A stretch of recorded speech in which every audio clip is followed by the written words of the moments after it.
हम सभी भाव योगी संत के बच्चे हैं। क्यों?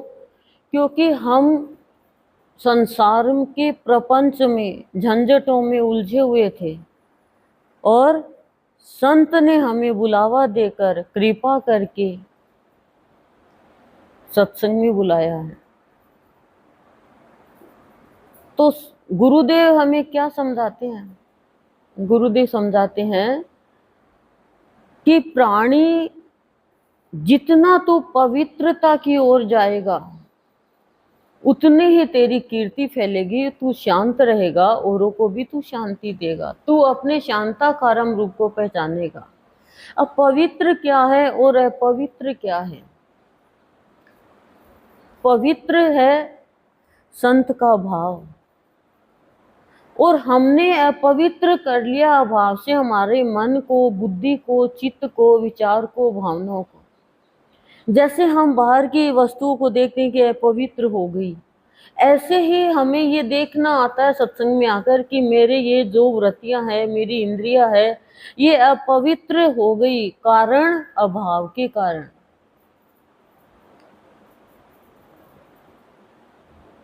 विकारों के कारण, दुर्भावनाओं के कारण, दुर्विचार के कारण, दुर्गुणों के कारण, इनके कारण अपवित्र हो गए। बाकी मनुष्य है नहीं है पवित्र।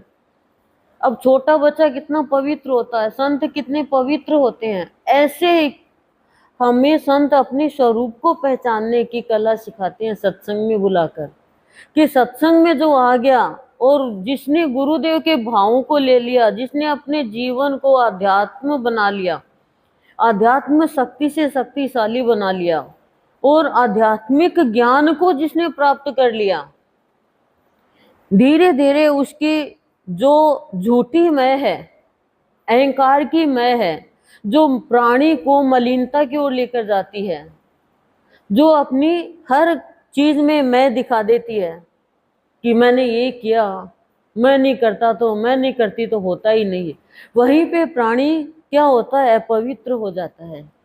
और अपवित्र हो गया तो गुरुदेव क्या कह रहे हैं? वो अशांत रहेगा, बेचैन रहेगा, अपने कर्तव्य का पालन नहीं कर पाएगा, दुखी रहेगा, चिंतित रहेगा।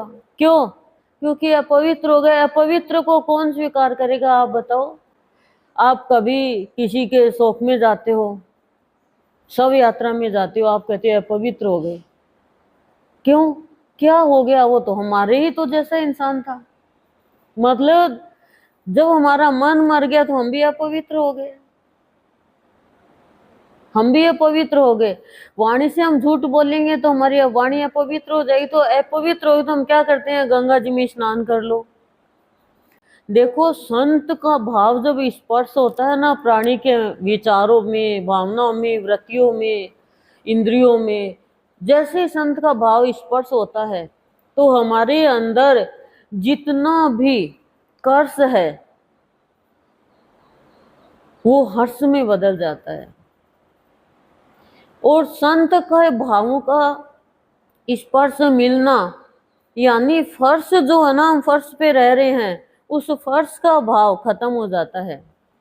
जैसे फर्श का भाव यानी स्थूल का भाव खत्म हो जाएगा, यानी काया का भाव खत्म हो जाएगा, वैसे ही संत के दर्शन होंगे, संत का दर्श होगा। लेकिन स्पर्श सबको होता ही नहीं है ना। जैसे संत का स्पर्श होगा हृदय को, हृदय पवित्र हो गया। अपवित्र भी पवित्र हो जाता है भाव से, और पवित्र भी अपवित्र हो जाता है अभाव से।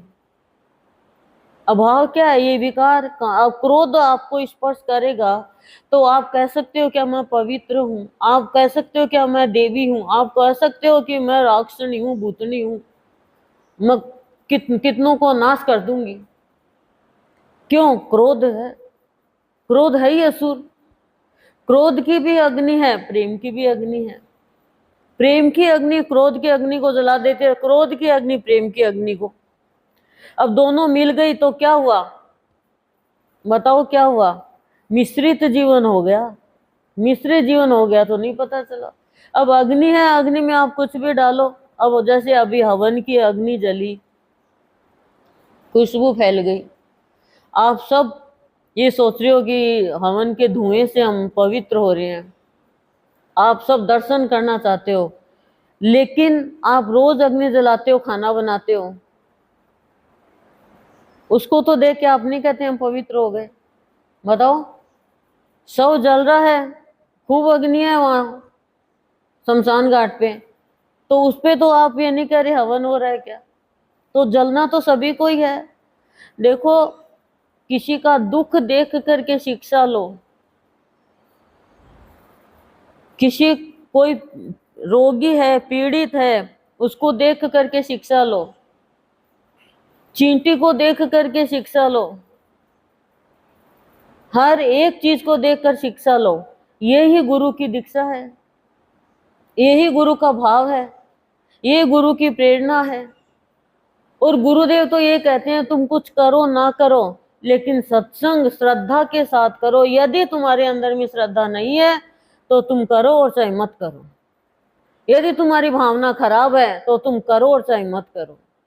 आपने दवाई ली, मैं सदा कहती हूँ बिना मन दवाई लोगे तो काम करेगी नहीं, करेगी दवाई काम। आज ये मैं ये कह रही हूँ, बिना मन के तो विश्वास नहीं है आपको, दवाई ले रहे हैं तो आपकी दवाई काम नहीं करेगी। और विश्वास है तो बिना दवाई के भी ठीक हो जाएंगे, बिना दवाई के भी ठीक हो जाएंगे। तो ये जीवन मिला है, ये जीवन भी तो को भी तो आधार चाहिए, हर एक चीज को आधार चाहिए। तो हमने जैसे का आधार लिया है वैसे हमारा जीवन बनेगा। पर जीवन जैसे ही पवित्र हो जाएगा हमारा, फिर हम स्थूल की वस्तुओं के लिए पागल नहीं होंगे। हमें कौन क्या कह रहा है इसका हमें ध्यान नहीं जाएगा। किसी के बुरे कर्म देख करके हम अशांत नहीं होंगे, हम छोड़ेंगे भगवान आंख बंद करा दो हमारी, तो हमारा ध्यान नहीं जाएगा, हमारा मन खराब नहीं होगा फिर। और बार बार गुरुदेव से ये कहो भगवान आपका स्पर्श दो, आपके भावों का स्पर्श दो। लेकिन भगवान भी तो बहुत समझदार, बहुत होशियार, बहुत चतुर, अंतर्यामी, घट घट के जानने वाला है। आप क्या दे दोगे क्या स्पर्श? कांटे हैं तो बताओ मेरे को, कोई कांटे की चीज है, आप जैसे वो गुआर पैठा क्या होता है, फली, उसमें दे दोगे? केकटस में दे दोगे हाथ? नहीं दे दोगे। तो भगवान करे मैं तुम्हें कैसे हाथ स्पर्श दे दूंगा? कांटे कांटे से तो भरी पड़ी हो, झाड़ी हो रही हो कांटों की, केकटस हो रही हो, कैसे स्पर्श दे दूंगा? कांटे तो हटाओ, नहीं दूंगा स्पर्श। और नहीं तो मेरे गुरुदेव तो इतने निराले हैं, पहली बार भी यदि कोई जाता है देखता है, अरे कितना बच्चा दिल है, तुरंत हृदय को स्पर्श दे देता है, ऐसा पकड़ लेता है हृदय को, भाव से इतना पवित्र कर देता है, विशाल कर देता है कि उसे उस अपने गुरु के अलावा कुछ दिखता ही नहीं है। बार बार गुरु से यही कहता है गुरुदेव कर्तव्य पालन में कभी भी भूल नहीं हो जाए। मेरा एक ही कर्तव्य है प्रभु कि बस तेरी भक्ति करके तेरे भाव को जन जन में बांटूं। लेने वाला ले लेगा, नहीं लेने वाला नहीं लेगा। प्रभु मैं तो भाव बांटने वाला हंडोरिया बन जाऊं, अलख जगाऊं गली गली में, जन जन को जगाऊं कि ये भाव योगी संत इस धरा पर आया है, अपनी मैं को छोड़ करके पवित्र बन जाओ।